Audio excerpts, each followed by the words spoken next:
오마이TV 시청자 여러분, 안녕하세요. 오마이뉴스 김병기 기자입니다. 반갑습니다. 최근 폭염이 이어지면서 낙동강 녹조에 대한 우려가 확산되고 있습니다. 특히 지난주에는 대구 수돗물에서 독성 물질인 마이크로시스틴이 검출됐다는 조사 결과가 발표됐는데요. 환경부는 조사 방법에 문제가 있다고 보도 설명 자료를 배포해서 반박하고 있습니다. 대구 환경운동연합과 대구 MBC로부터 조사를 의뢰받아서 마이크로시스틴 검출 사실을 밝힌 부경대학교 이승준 교수를 전화로 연결해서 조사 결과와 환경부의 반박에 대한 입장을 들어보도록 하겠습니다. 네, 여보세요? 예, 안녕하세요. 이승준 교수님이시죠? 네, 맞습니다. 예, 안녕하세요. 오랜만입니다. 네, 안녕하세요. 요즘 많이 바쁘실 것 같은데요. 우선 지난주에 발표한 대구 수돗물 조사 작업은 언제 어떤 방식으로 진행됐는지 간략하게 설명해 주시면 어떻겠습니까?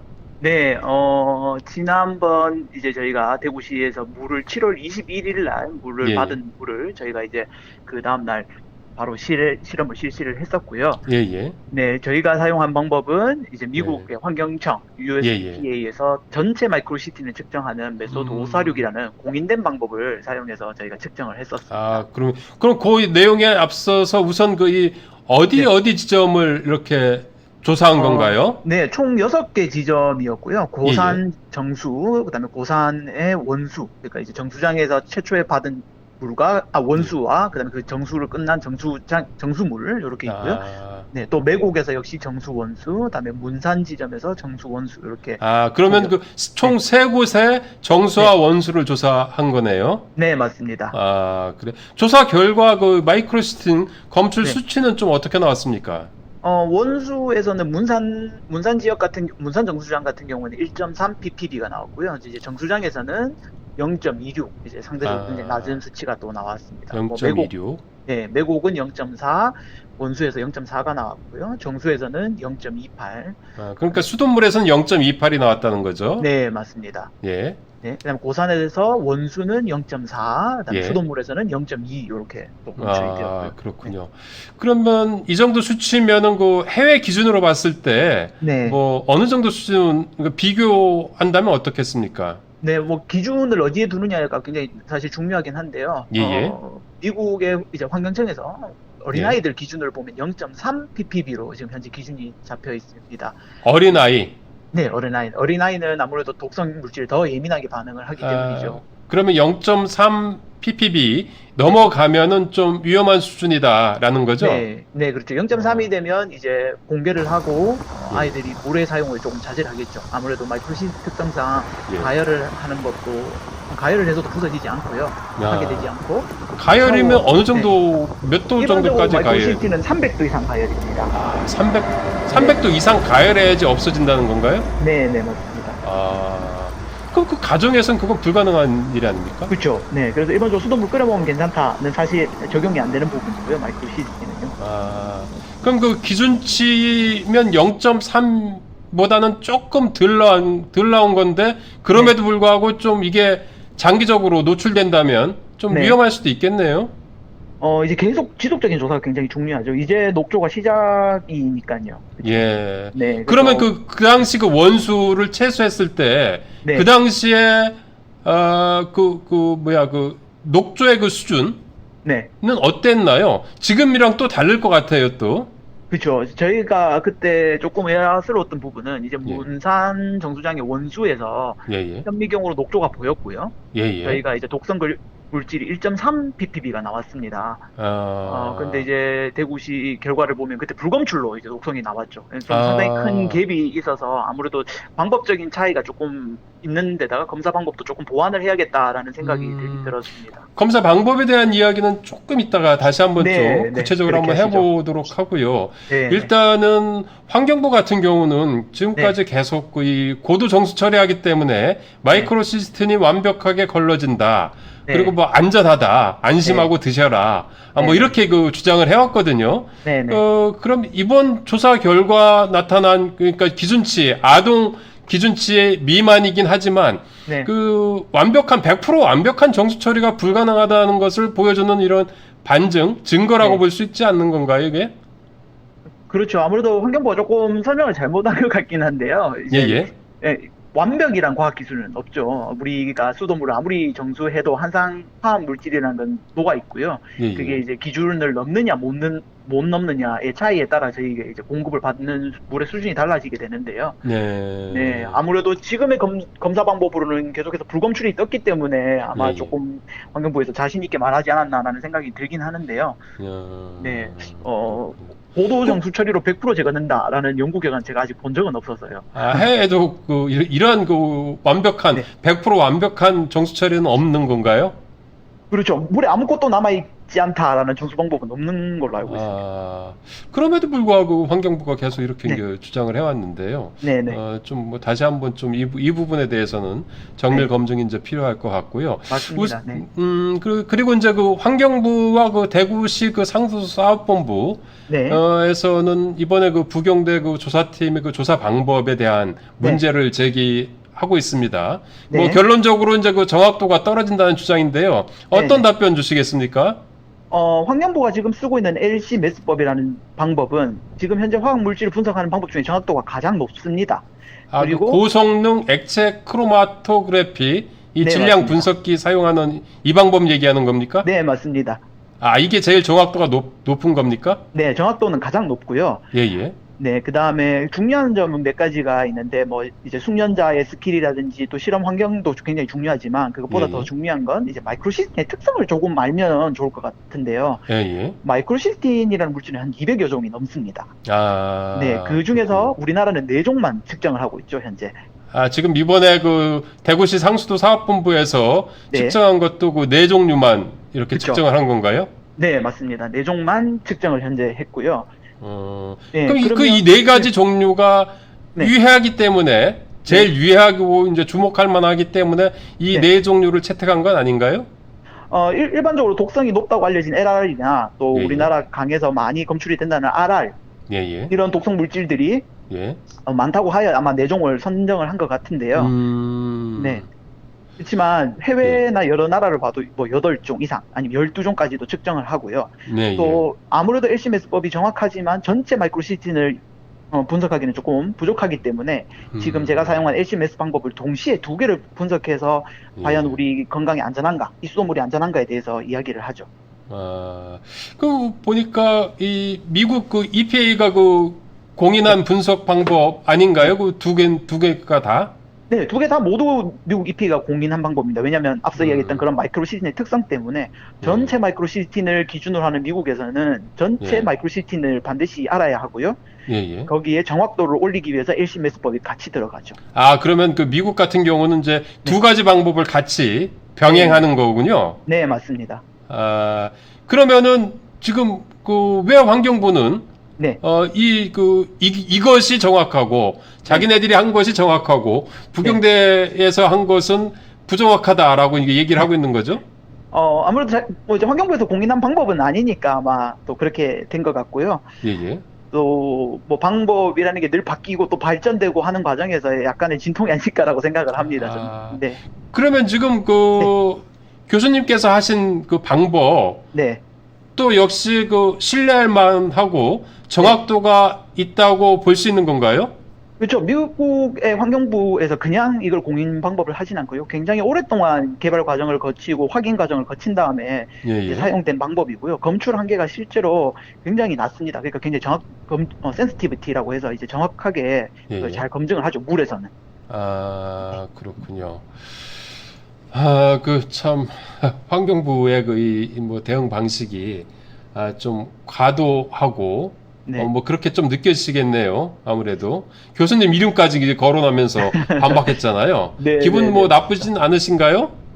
뭐 조금 더 사실 상호간에 이야기를 하고 반박 자료를 제가 뭐 했는지 아직 환경부는 모르는 상태에서 반박 자료를 냈으니까 조금 그런 부분은 아쉽더라고요.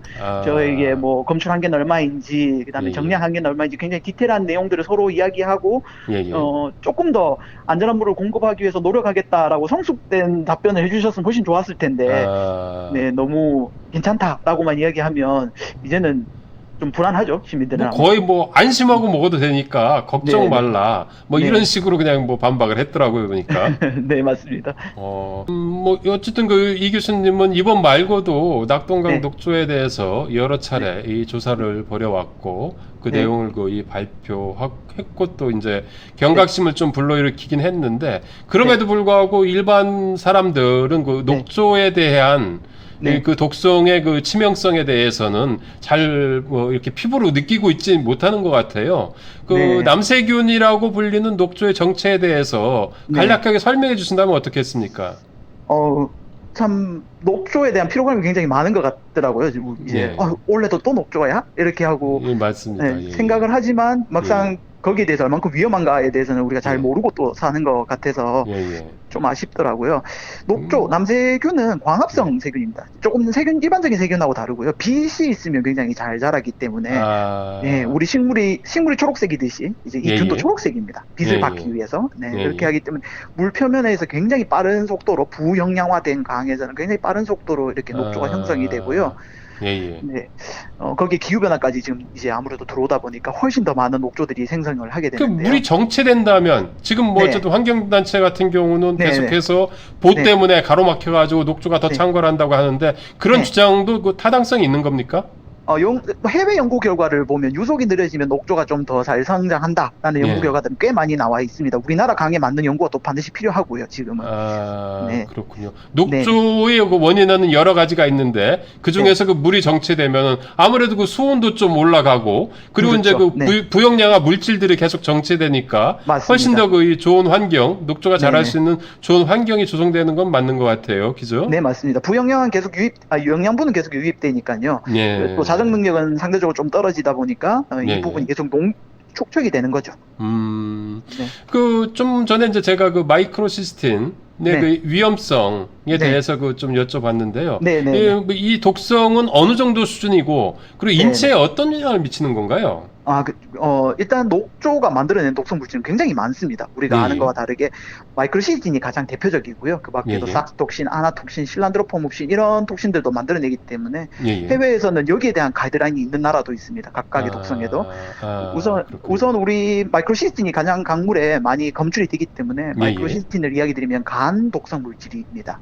아, 네, 간에 치명적인 네, 독성이라는 거죠. 네, 그리고 연구 결과를 보면 간에 암을 일으킬 수도 있다라고 되어 있고요. 특히 네. 유의해야 될 사람들이 이제 어린아이라든지 예, 예. 기본적으로 간에 이미 질병을 가지고 계신 분들이 여기에 노출되면 더 안 좋게 이제 악화가 되겠죠, 질병이. 그렇군요. 네, 그 간의 독성가 좀 문제를 일으키고 또 네, 어떤 것들이 있나요? 네, 네. 간의 독성 문제를 일으키고 최근 연구 결과를 보면 정자수, 생식 능력의 감소라든지 아니면 아, 신장 질병에도 영향을 미치는 걸로 밝혀져 있습니다. 그렇군요. 뭐 네, 이런 것들이 그 에어로졸 형태로도 그 전파가 되고 그 네, 녹조로 만든 그 이 농산물에도 네. 농축된다는 이런 그 조사 결과를 발표하지 않았나요? 네, 맞습니다. 뭐, 에어로졸은 사실 제가 발표한 건 아니고요. 해외 많은 연구들이 공기 중으로도 유입이 예, 된다라는 예. 이야기가 굉장히 많이 진행이 되었었고요. 예, 예.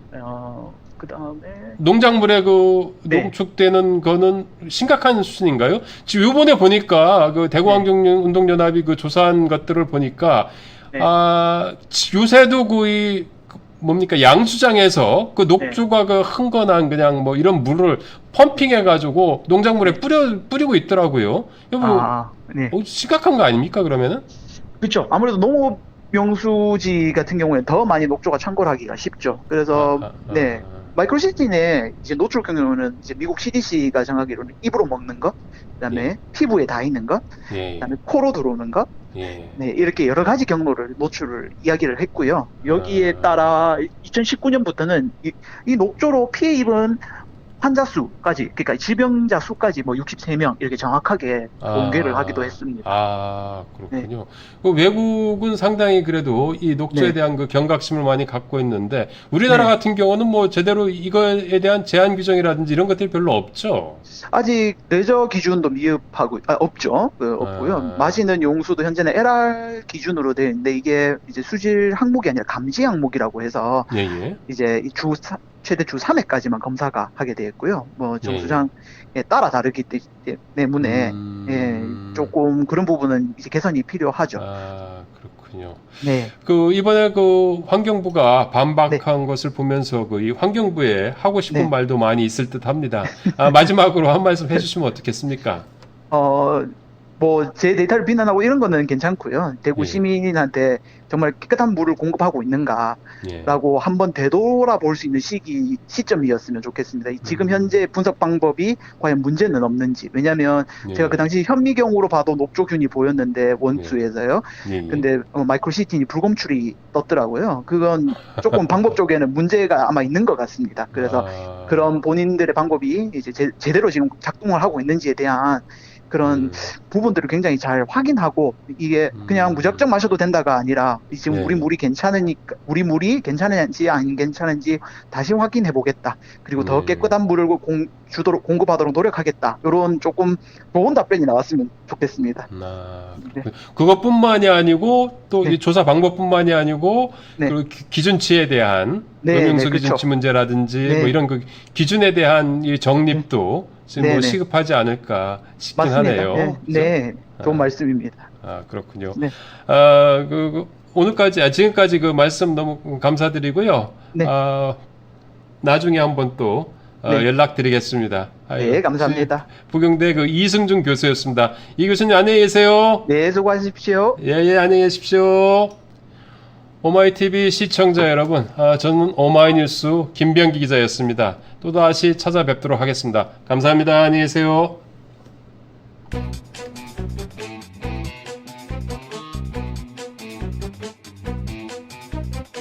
제가 이제 주로 공부했던 게 미국 쪽이라 미국 쪽 데이터를 보면서 함께 비교하면 훨씬 더 좋을 것 같습니다. 지금 보시는 자료는 톨리도 지역에 녹조가 있잖아요. 제가 계속 남세균 이렇게 해서 헷갈리시는데 원래 과거에는 미생물학적 분리 때문에 과거에는 조류로 분류가 됐다고 해요. 최근에는 이제 원액 등으로 들어오면서 남세균이라고 하는 게 정식 명칭인데 이제 남조류라고 많이 해요. 사이노톡신은 아까 전에 좀 종류가 많기 때문에 사실 우리 몸에 들어오게 되는 다양한 반응이 일어납니다. 이 그림은 어쩔 수 없이 미국에 있는 그림을 가져올 수밖에 없어서 영어로 적혀 있고요. 보시면 기본적인 심텀은 이제 알러지 반응부터 시작해서요. 결국에는 간의 데미지라든지 무기력증, 호흡에는 역시 키드니 신장 쪽으로 데미지가 있고요.